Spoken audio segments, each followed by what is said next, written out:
சட்டுன்னு ஒரு evening snacks செஞ்சிடலாம். முதல்ல ஒரு வானலில் கொஞ்சமாக எண்ணெய் சேர்த்துக்கோங்க. ஒரு பெரிய வெங்காயத்தை பொடியாக கட் பண்ணி அதை அதில் சேர்த்துக்கோங்க. வெங்காயம் நல்லா செவந்ததும் ஒரு ஸ்பூன் இஞ்சி பூண்டு பேஸ்ட் சேர்த்து நல்லா வதக்கிக்கோங்க. இப்போ இதில் ஒரு பச்சை மிளகா பொடியாக கட் பண்ணி சேர்த்துக்கலாம். கொஞ்சமாக புதினா மல்லி சேர்த்துக்கலாம்.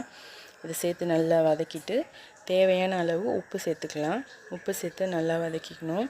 இப்போ இதில் ஒரு ஸ்பூன் மஞ்சள்தூள், ஒரு ஸ்பூன் மிளகாத்தூள், ஒரு ஸ்பூன் கறி மசாலா தூள், இது எல்லாத்தையுமே சேர்த்து நல்லா பச்சை வடை போகிற அளவுக்கு நல்லா சுருளை வதக்கிட்டு ஒரு முட்டை எடுத்துருக்கேன், அதையும் அதில் சேர்த்துக்கலாம். சேர்த்து நல்லா கிளறிக்கிட்டு இந்த ஸ்டேஜ் வந்ததும் ஒரு கப்பில் மாற்றி வச்சுக்கலாம். இப்போது பஜ்ஜி மிளகாய் எடுத்து ரெண்டாக கட் பண்ணி அதில் இருக்க விதைகள்லாம் எடுத்துகிட்டு கழுவி வச்சுருக்கேன். இப்போ இதுக்குள்ளே நம்ம செஞ்சு வச்சுருக்க அந்த தீனிகளை உள்ளே வச்சு நல்லா ஸ்டஃப் பண்ணிடலாம். நிறைய வச்சு நல்லா இந்தமாரி ஸ்டஃப் பண்ணி ரெடி பண்ணி வச்சுக்கலாம். எல்லாத்தையுமே இதுமாரி வச்சு எடுத்து வச்சுக்கிட்டேன். இப்போ பஜ்ஜி மாவு தான் கலந்து வச்சுருக்கேன். இந்த பஜ்ஜி மாவில் நம்ம செஞ்சு வச்சுருக்க அந்த மிளகாயை ஒன்று ஒன்றா வச்சு எல்லாம் நல்லா பஜ்ஜி மாவு ஃபுல்லாக அதில் மூழ்கிற அளவுக்கு நல்லா இதை ரெடி பண்ணிக்கணும்.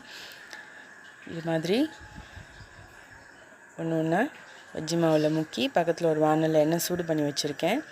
இதில் பொறுமையாக ஒன்று ஒன்றா போட்டு பொரிக்கலாம். இப்போது இது நல்லா வெந்துருச்சு, திருப்பி போட்டுக்கலாம்.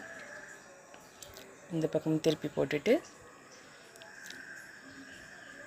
சிம்லே வச்சு நல்லா வேக விடலாம். கொஞ்சம் செவந்தால் போதும்.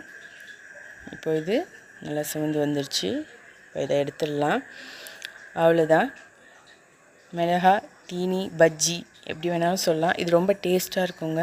நீங்களும் இது மாதிரி செஞ்சு பாருங்கள். வீட்டில் இருக்கக்கூடியதை வச்சு ரொம்ப சிம்பிளாக செஞ்சாச்சு. இந்த மாதிரி ரெசிபிஸ் பார்க்க ஜுனிதாஸ் கிச்சன் சேனலை சப்ஸ்கிரைப் பண்ணுங்கள். பக்கத்தில் உள்ள பெல் பட்டனை கிளிக் பண்ணுங்கள்.